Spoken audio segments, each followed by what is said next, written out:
I teach classes in the Department of Journalism and Mass Communication, PR classes, social media practices, some other things. Those are the ones that are exciting. And I love to talk about strategy and branding and how to be an effective communicator. And so that's what we're going to cover today. We've got several topics, and we're going to talk about what is strategic communication, what are some of the constraints that we have to work within, and most importantly, what are the strategies and tactics that you can use to be an effective communicator. So I want to start off with what is strategic communication, because that's the term I like to use as opposed to PR or advertising or marketing.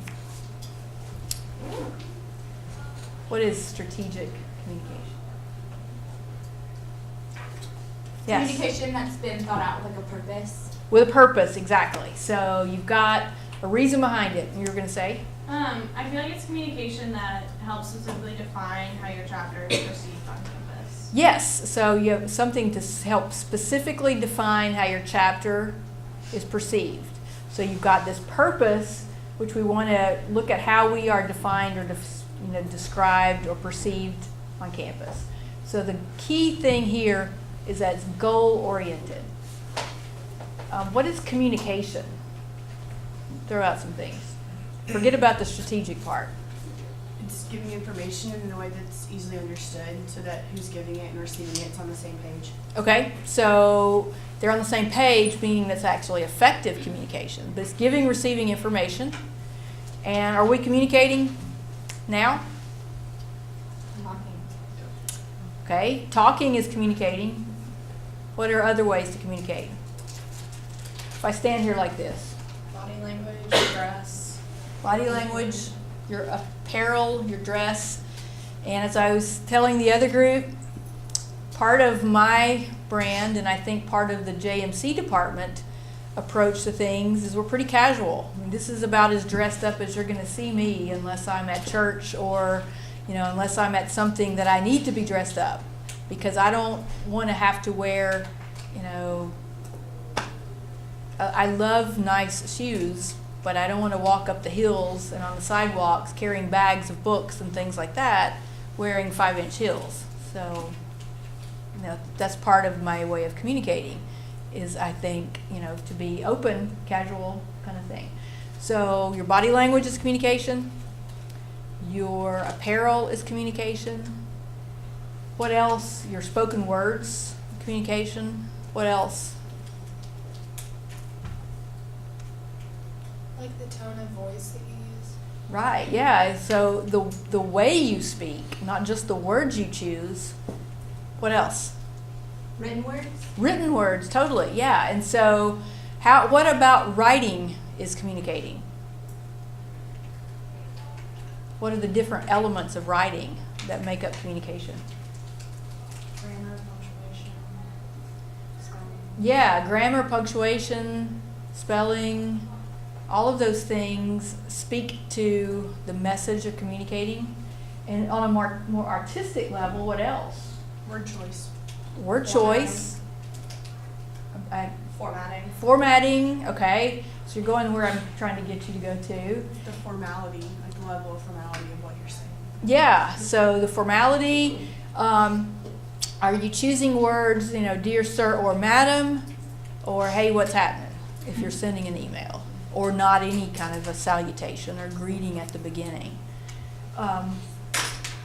Even more specific, when you set up a Word document, let's say that you're going to write, you're going to write a memo or a letter, formal letter to an administrator on campus. And so you're going to not put it in the body of an email, maybe you're going to write it in a Word document and attach it. What are some things that you have to consider when you're setting up that document? You mentioned formatting. Going down that path, what are some things you have to consider? Font. Font. Yes, that's where I wanted to talk for a moment about.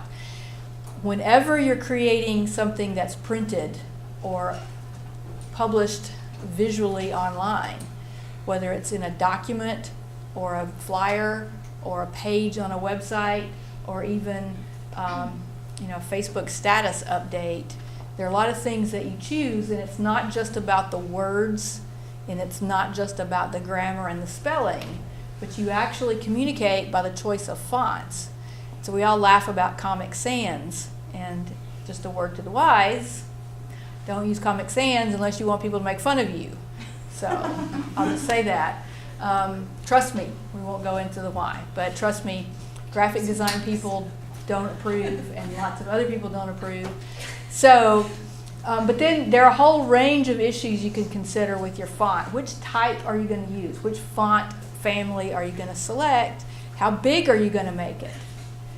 This is more into the tactics, but if you're writing something or creating a website for your alums who are over 60, let's say, you need to make the words bigger. Make your font 14 points or something. Make it large because they can't always see as well. And it's not a judgment on them, it's just that it will help them be more likely to read your message. So if you're sending out an email to alums, don't pick the tiniest font to get everything into 4 lines or something. Make it big enough for people to read. So those are some things to consider. So communication is happening all the time. There's a saying in communication theory, if you take comm studies classes, you've probably heard this, you can't not communicate. So everything you do is communication, right? When you get up in the morning and you decide what you're going to wear, you're communicating something. When you buy a car, or have a choice in the car you drive, sometimes you don't always have that early on, but when you choose the car that you're going to drive, you're communicating something. Sometimes it's frugality. Sometimes you want to communicate affluence. Sometimes you want to communicate a sporty attitude. Sometimes you communicate, cars are not the most important thing to me. I put my money elsewhere. So there are lots of messages you send through all kind of things beyond the words that you speak or write. Okay, so that's the main thing I wanted you to take away. Everything you're doing as an organization and as an individual is communicating something about you. And what we want to try to do is to take the message and make it strategic so that we're achieving a goal. That goal may be, I want to be respected as an individual by alums so that when I graduate, they will be likely to help me get a job. Write a recommendation for me in some way. Maybe you want to communicate to achieve respect on campus both as an organization and as a student. So keep that in mind. It doesn't mean you always have to be making speeches, but keep in mind that it's important. So I want to talk a little bit about constraints, and before I move slides, I want to start with, there are 2 constraints that I don't have a slide for specifically. But what are some constraints or limits on communication as an organization? What's sort of this umbrella that you have to operate within? And I was a Greek at Alabama. I was a member of Delta Zeta sorority. I served as chapter advisor a long time after I graduated. I'm still an alum, still active. So there, a lot of things about Greek organizations I'm very familiar with, not just my own, but as being involved in Panhellenic as a collegiate and as an alum advisor. So what are some of the constraints that you have to deal with as a Greek organization? I know y'all know because the other group was jump right out at it. So y'all are like the morning snack break crowd. Definitely budget. Budget, financial constraints totally is part of it. That's definitely something. So you've always got financial limitations.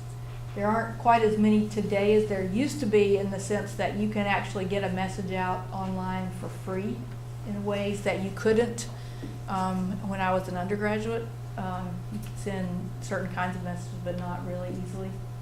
But at Samford even, you've got a situation with the campus printing opportunities to have things printed for much less cost than you would pay if you were at UAB or another university, because most universities don't have in-house printing facilities available to students at the cost that it's astounded me when I found out how inexpensive it was to get flyers printed here or posters. So, I mean, I'm thinking, these are $1 each or $50, for one setup and then more, and you can get them for, pennies almost. But financial is a huge issue overall for every organization. What are some other constraints? One's put in place by either the National Panhellenic or one's from Samford. Like, we can't communicate at all before rush. Yes, so that's the first thing I want to talk about is national organizations. Every national has a set of guidelines, rules, principles that you have to follow for your organization. They're all similar, but they're unique to each organization.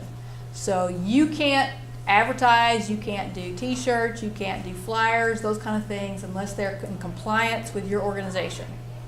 National standards. So make sure that whoever is in charge knows who to work with to get those approvals if it has to be approved in advance. Sometimes you have to get things, t-shirts perhaps for a social event.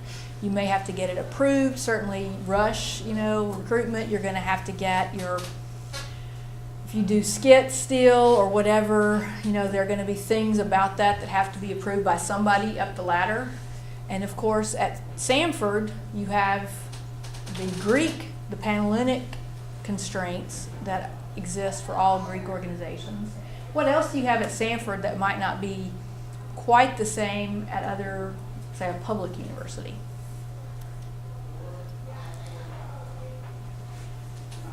Every university has its own culture.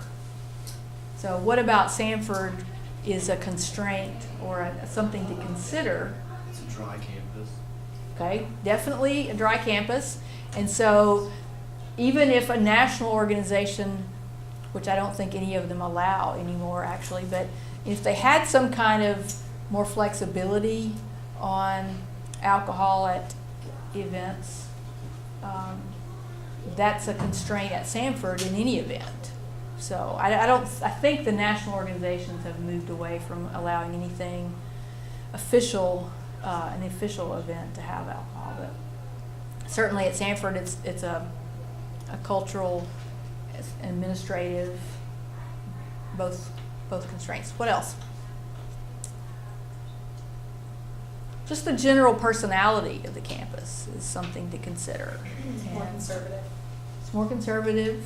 So those are just, keep those in mind because you want to have a strategic communication that's appropriate for the culture that you're trying to reach. If you're reaching on campus, you're going to communicate differently than you would if you're trying to reach an off-campus audience. If you are trying to communicate with alums, you're going to communicate differently with those. So I want to also talk about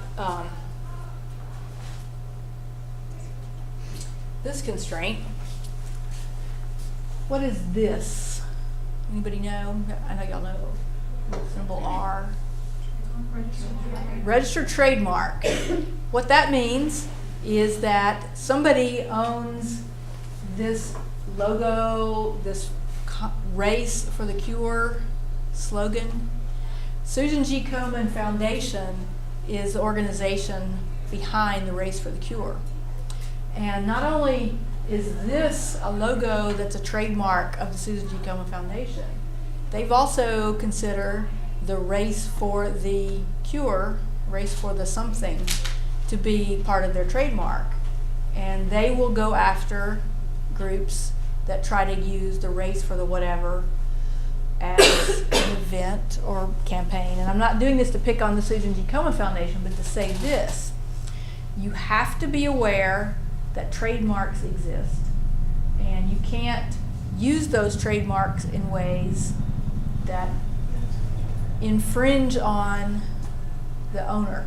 So you can't go have a Race for the Cure run to benefit muscular dystrophy, if that's your philanthropy, or to raise money for Race for the Cure of something else. Now, you could do a 5K road race, but you don't need to call it the Race for the something. So when you're doing your branding, you need to consider trademarks and how your event might be a problem. So I want to talk a little bit about that. Can you think of examples? Yes. Has Samford University, has that phrase been trademarked? The Samford University has a multitude of different trademarks, and I assume they have guidelines on the Office of Communication website for Samford as to how those can be used. But if you're going to use it, I don't know that you have to get clearance Okay. as you would at some places, but you have to use the right colors. You have to use the official insignia. And so I don't know if they require permission to put it on a t-shirt. We have to pay now to Okay. have Samford on t-shirts. Okay, because I know University of Alabama, you can't put it on a t-shirt unless you go through that process, have it approved ahead of time, and they may charge there too now. But so you can't use the trademarks of other organizations without following their procedures and principles and guidelines. So what those are depends on who it is. But Samford is trademarked and you have to pay. So check on that with your campus offices if you're going to use it and make sure you do it correctly. But what else besides the Samford University might be? Your own organization. So your national organization is going to have guidelines for how you can use crest, letter, colors. You know, if they want you to use certain colors, they're going to tell you that. So if you're having an official t-shirt printed for something, make sure that you're using the colors correctly. Make sure that you're using a crest or your letters correctly, whatever those guidelines are. And then taking it a step farther, let's say you're doing a fun, entertaining event, maybe you're formal or something like that, party for new members, a picnic to bring in alums and get them involved, and you come up with some really catchy slogans. How can trademarks get you in trouble there? It can be a constraint. What do you need to think about? How similar they are to other phrases. How similar they are to others. Is there going to be a likelihood of confusion? Let's say that you have this great idea you're going to have your women's sorority, and you're going to have a big sisterhood weekend, and you do something cute with cuddly, I don't know, pandas or Barbies or something. Can you use those? Can you use Disney characters? Cartoon characters? Coke? Nope. Can you use slogans that belong to others, like we talked about Race for the Cure? What if you're going to do a parody of the Google, let's say, multicolored letters with the same font? Can you do that? Doesn't it depend on what they have trademarked? Like, can they trademark like the font and the actual picture of the ribbon, or versus Yes. like the layout of the letters? Because some people have that trademarked and some people don't. Right. So it depends. You have to find that out. But if it is a trademark, you can't use it without permission. You shouldn't use it without permission. Yeah. If you do, you probably get in trouble. So it depends. The phrase may be only trademarked if it's in a certain configuration, but assume that if it's catchy and it belongs to a commercial brand or an official nonprofit that's sort of national in scope, it's probably trademarked. An example of a monopoly board, people might take, or any game board, it doesn't have to be a monopoly board. If you take that and change the words to create a t-shirt, so maybe you're a fraternity and you're going to have a formal event or something, or alumni weekend where you're kind of promoting business and entrepreneurship, and you use a monopoly board as the way to brand your event, you're going to have a problem, because I think it's Parker Brothers is the owner of that. I'm not sure of the company that owns the the game, but any of those, Rubik's Cube, all those kind of things, those are brands, so you can't just use those as shorthand. So be careful with trademark stuff. What about bands? So you're going to have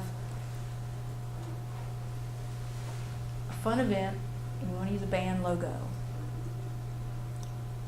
Shaking head in the back, no. Why not? Because they trademark their names and stuff too. Trademark their names. Yep.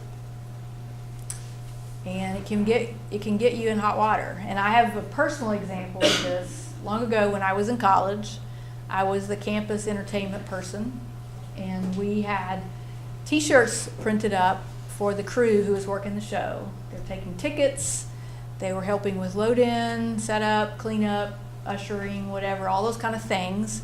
About 50 people. We had T-shirts printed, and we used the band's logo on the back, and we had crew on the front. We didn't get permission for that. So the day of the show, they show up and we're loading in, and the manager happens to be there, and it's like, interesting T-shirts you have. Did you get permission? I'm like, no. And so for a while, we're not going to let us wear them. They're going to take them up and take them away, and who knows what else. They didn't threaten to sue or anything like that, but they were giving us a hard time. And as we talked about it more and more, like, this is just for people who are working on the event, da da da da. And when they found out that we weren't selling the T-shirts, they were like, okay, you know, you can wear them. Just give us T-shirts too. So we had to give the T-shirts, which is okay. But the fact that we weren't selling them got us off the hook. But technically, which I was undergraduate in college at the time, so I didn't know this. You can't do that, you know? And so I learned a lesson about using bands' logos without permission. So don't do that. And make sure that whatever you're doing complies with the contract that you sign with the band that you've hired. So read that carefully. Don't just assume that because you're paying them something that you can do a lot of things. So trademarks are constraints. Keep that in mind. Questions or comments about trademarks? So now we're going to move into strategy. So you know kind of what your limits are. You've got your rules from your national, you've got your rules from the university. You're thinking about trademarks, you're going to use those properly. Now you've got to come up with a strategy. So this is where you start to get into the purpose thing. And I want you to think about strategies versus tactics in a way that makes conceptual sense. Because the strategy is going to be the guiding framework that you're going to use to get your message out and make it achieve the purpose that you're trying to achieve. So if you think about, if you're in Huntsville, which is up there, and you want to get to Birmingham, you need a strategy. And think about the strategy as, well, I need to go from south, I need to go north to south, so I'm going to drive, that's part of my strategy, and I'm going to go in this direction, and I'm going to take the interstate rather than the back roads. And I'm not going to take a train or a fly, I'm going to drive. So that's your strategy. That's guiding you to get to Birmingham. And the tactics are the specifics that you're going to do to get to Birmingham. So which exit do you take? Which road do you turn on? Those kind of things, left or right. What speed do I go? Those are the tactics that you're going to follow. And if you think about it that way, it can help you craft it. So you're going to start with the big picture. Why? If you think about it as travel, you know, why am I going somewhere? If it's to an event, I probably want to get there as fast as possible. If it's for a vacation, maybe I want to go the scenic route. I don't want to take the interstate. I want to go the back roads so I can find a way around. So why? Why are you communicating? What is it you want to achieve? Why is one of my favorite words. So if you ever have me in a class, always explain why you're doing something, and that'll get you probably half the points. So,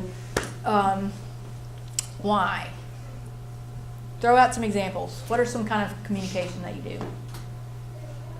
Talk to me. Well, the large one is recruitment. Recruitment. Very important part of Greek life is recruitment. And so the why for recruitment is very different than the why for what else? Tweeting. Well, tweeting is a tactic. So what are you trying to tweet for? An event, like a philanthropy event. Okay, so you've got a fundraising philanthropy event you want to get people to come help with, or you're raising money for your philanthropy. So that's a type of an event. Are you going to communicate the same way for recruitment as for philanthropy? Can you tweet for recruitment? Probably not, I'm guessing. Can you tweet for a philanthropy? Yeah. So the tactics are going to be completely different as well as the purpose. So why? What else? What are some other kind of things? Think about, you know, like a rule that Samford has. Something, you have to do something 3 weeks ahead of time. It doesn't make sense. Paperwork. So how can you communicate about that? You have your Panhellenic and the Greek administrative side. So you could have a purpose of communicating something that you want to change an administrative requirement. So very different. You're not going to tweet that. You might try to build up support by tweeting it, but you're not going to tweet to Dr. Westmoreland. I don't think you'll see it. I'm not sure if Denny would see it. He may tweet, so. But it's probably not the most effective way to get that message. So know your why. And I can't emphasize that enough. Really and truly, when you're doing your strategic communication for something, the strategy part of it, you should spend more time on the strategy than on the tactics, probably, or at least an equal amount of time. So don't just start creating flyers. That's a tactic. You have to go through this process, even if you spend an hour as a team working it out. So the audience, and we've talked about this a little bit, but why is the audience so important? Or who you're trying to communicate to. Yes, they're who you're trying to communicate to, and what do you need to know about the audience? Their interests, what they're going to be geared towards. How they perceive you already. Okay, so you need to know what they think about you, but even before you get to that point, you have to know who they are. Demographics. So what are demographics? Stats.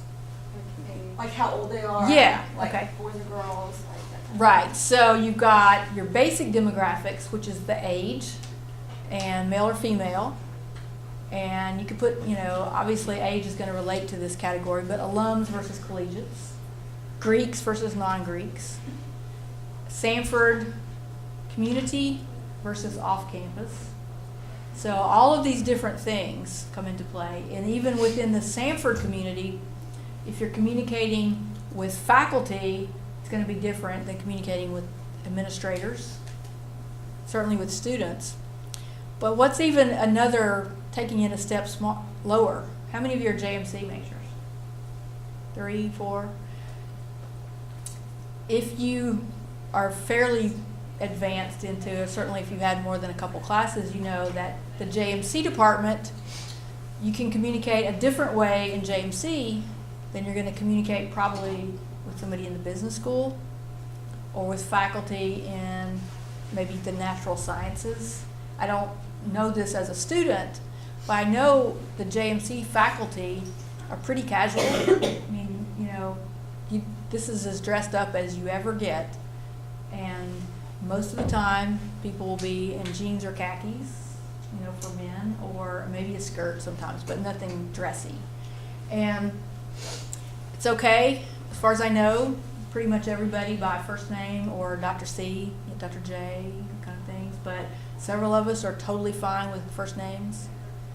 And a lot of places on campus, no, it would be Dr. Jones would be the norm. So know your audience and know what makes them comfortable and how to reach them.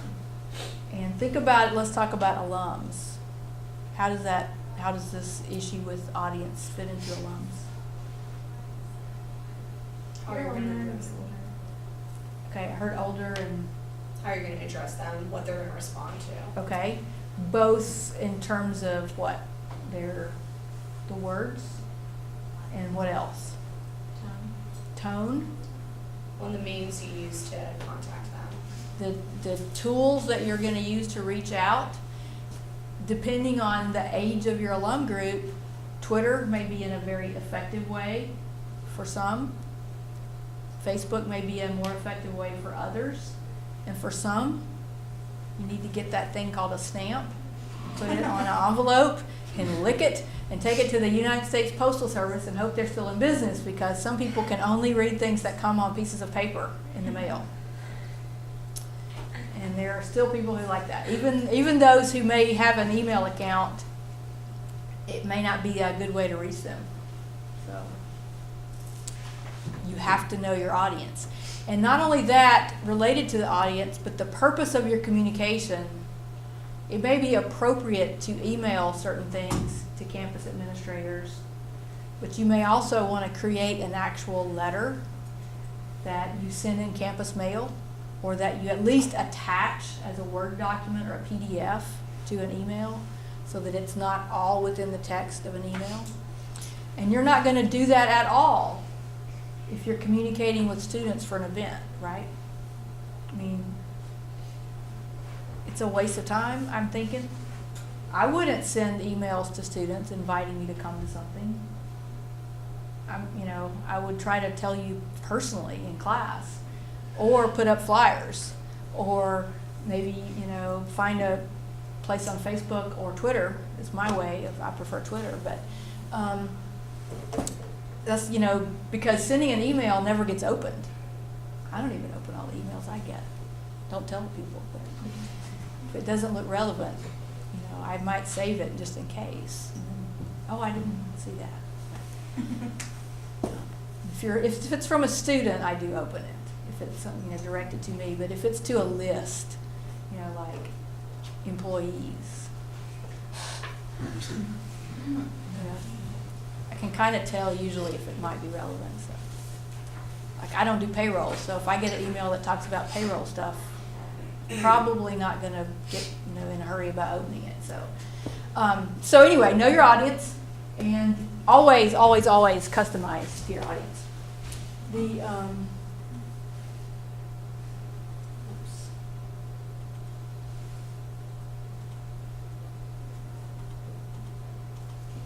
a PC person. I'm a Mac person, so clicking mice, I've forgotten how to do that. What is this? Can you tell from back there? It's a wooden box.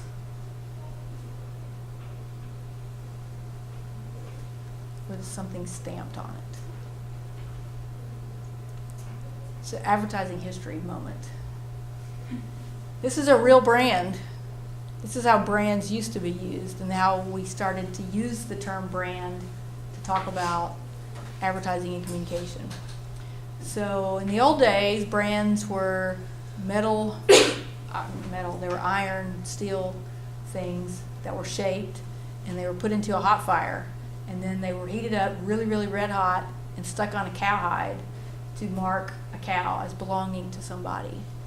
And that same concept was applied to packaging and shipping of products as pioneers and people began to move west. So this one is some kind of a fruit crate, but I have an antique box. But they would take the wood and they would brand into the wood some kind of an insignia, a sign, to mark the box as belonging to this company. And so the products inside that box were branded as the source. It might be, say, pickles, or Nabisco, National Biscuit Company, was one of the first to start putting the brand from the package, the big barrel of cookies and crackers. They started to put it on cookies. Anybody know which one? Oreos, yes. Good. Love Oreos, right? you look at the little Oreo, it's got the brand on the cookie. That was the National Biscuit Company started to brand the product itself. And so the point here is we're now talking about branding your organization, branding yourself, branding your event. What is a brand? Why do we need a brand? To identify something. So it's a shorthand. What's another way of using a brand? A negative way. You mentioned at the beginning how you were perceived on campus. Stereotypes. Stereotypes are just a form of branding, but they're a negative branding. And so brands can be good or bad. We don't want to get saddled with a bad brand. So we want to be active and affirmative in setting up and establishing the brand for ourselves as budding professionals, students, and as businesses, organizations. So branding is more than just an advertising for an event. It's the whole shorthand for how you're looking at your organization. So now, how can you use branding to your benefit within the constraints that you have?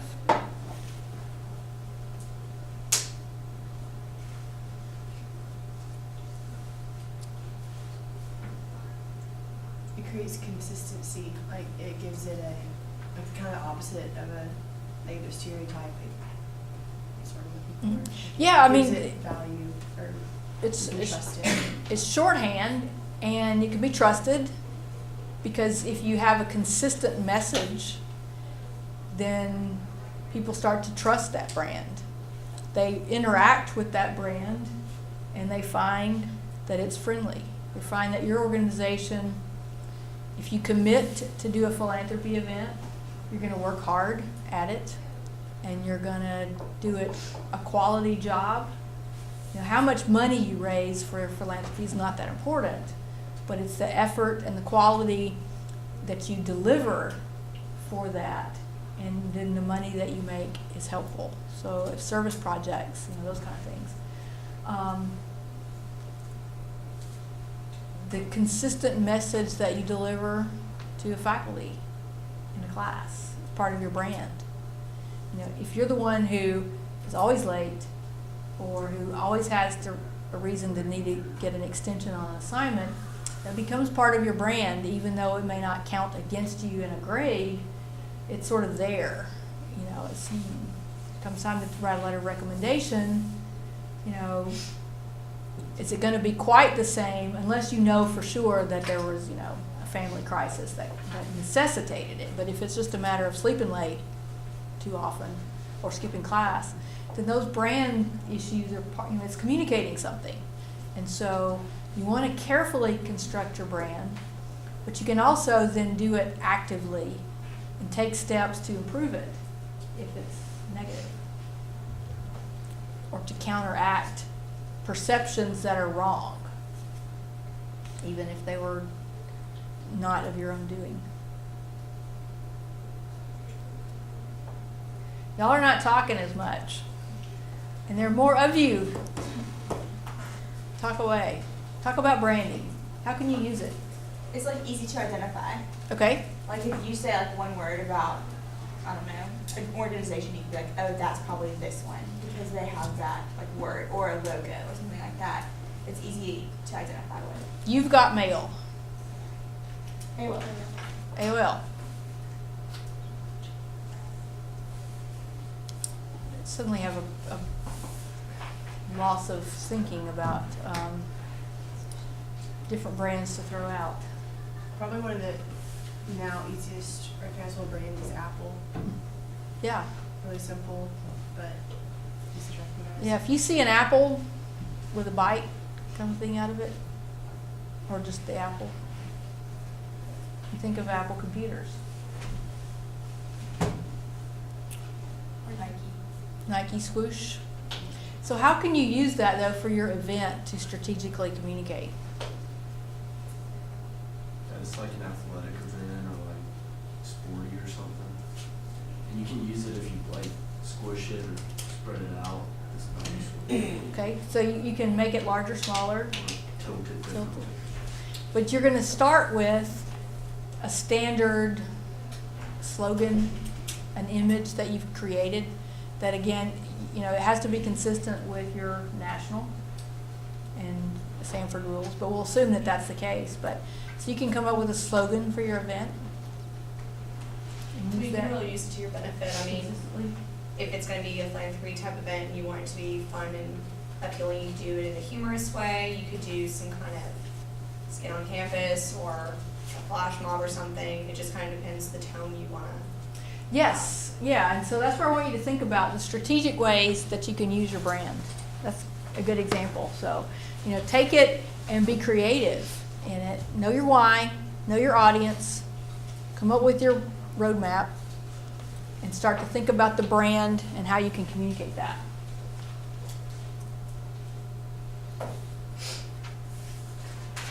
Telling your story is a big part of branding. And every individual has a story. Mostly you have a lot of stories. But every organization has a story. So, anybody got any examples? You know the Mac versus PC commercial. I'm Mac, I'm PC. What sort of a story is inherent in that 30-second, 60-second ad? Macs are held and PCs are learning. Yep. I mean, it's a huge story there. Communicated how?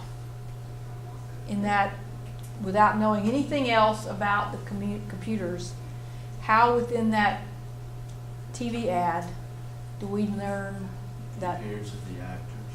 Okay, so you've got the physical appearance of the two guys. One is a nerdy guy, pocket part thing, pocket protector, yeah, thank you. And the other is hip guy.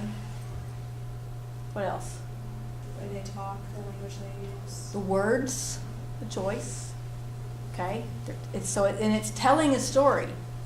It doesn't really come out and say, I don't think, I can't remember the language exactly, the choice of words, but I don't think they say specifically Macs are cool, PCs are not. But that is the whole story that's communicated through that. So, what are some stories that you could tell? Or can you think of an example on Samford's campus of how a story is used to communicate a message? Abbreviated sense. Through the brand. To make something stand out. Which is why I just read it, because it pops out in the picture. I think My we do bad. the same thing that they did through that commercial by just implying that things are cool. That's kind of always the intention of advertising. But we did that this past semester with the athletic video promoting athletics, and the athletes themselves were promoting themselves. That's a great example. So that little video dance thing told more about the athletic department than a book would tell. I mean, you didn't even have to watch the whole 4 minutes or whatever, right? What was the story there? To support athletics, to come out, people listening. Okay. And they were saying, we're a fun bunch. We have fun and you'll have fun if you come to our games. Mm-hmm. That's what they were And so Andy was in the video too. Coaches were in the video. So the idea was to paint it, the entire campus, not just athletics, but to paint, this is a place that's fun. It's a place where people are supporting each other. I mean, that was the message I got from it. And they didn't say that anywhere. So that's what we're talking about with telling your story. It's a whole lot more interesting.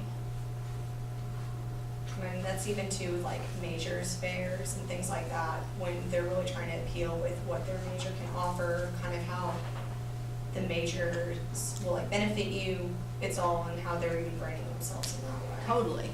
So I think a department could do a much more effective job at a majors fair instead of saying, come major in whatever, you'll make more money, but actually have something, somebody who's a graduate come share an experience that they've had since they graduated that relates back to their major.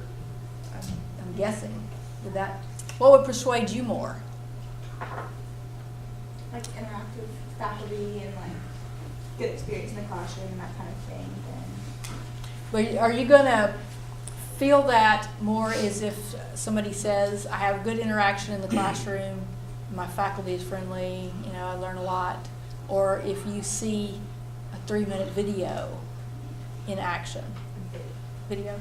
I think it speaks volumes if you can show experience and kind of like people telling their perspective on like what they experienced in the organization or. Something that really happened, not just this is what it is. And to a degree, Yes. where it's going. Okay. Because I think when you do provide goals and inspiration, I think that also sparks interest.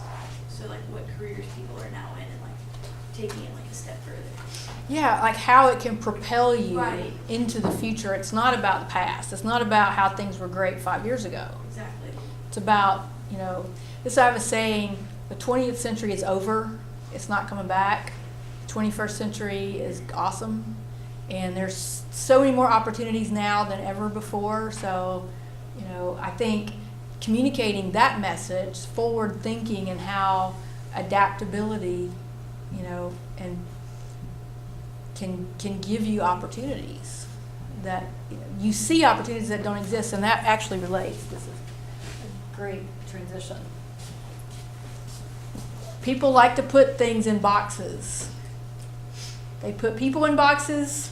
They put careers in boxes. They put organizations in the whole organization's in a box. And then, like, if you are, say, I don't know, the alumni relations chair for your chapter, you're in this box over here. But if you're the social chair, you're in this other box.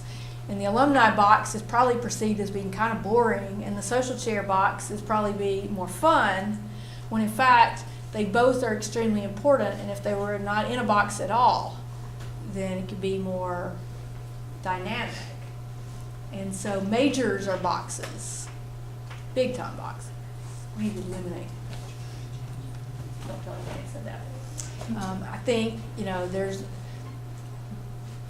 things have changed a lot, and so you need to take advantage in your branding to get out of boxes that you've been put in, and create your own brand so that if you're going to have to be a box, you define what the box looks like, and it's not square and brown and tiny. It's big and airy and has open sides to it. 80 Pod did that with their recruitment video like 2 years ago. Oh, boxes? That what we got out of their box. Cool. It was like wrapping and stuff. Yeah, I didn't know that. That's great. You need to look it up on YouTube. I will. Cool. So, but you see where I'm going? Like the box thing? I mean, the box probably communicates more effectively what I'm talking about than me trying to explain how you get constrained. So, and cats like to be in boxes. I didn't have time to find it. I could do a cat box. So real quickly, a couple of tactics. We're out of time, but I do want to mention something. A news release and a media advisory. And they're closely related, but not exactly the same. So you can Google sample news release and media advisory. You've probably got somebody in your chapter who is a PR person, and they can help you with this, or any journalism major.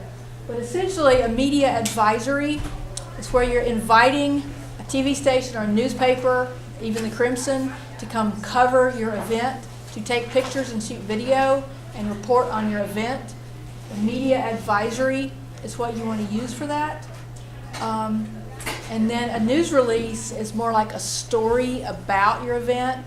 So starting about a month before you have something, then you would want to send out a news release And then about 2 weeks before, maybe send a variation, another news release updated, similar. It's written like a news story, but in a certain format.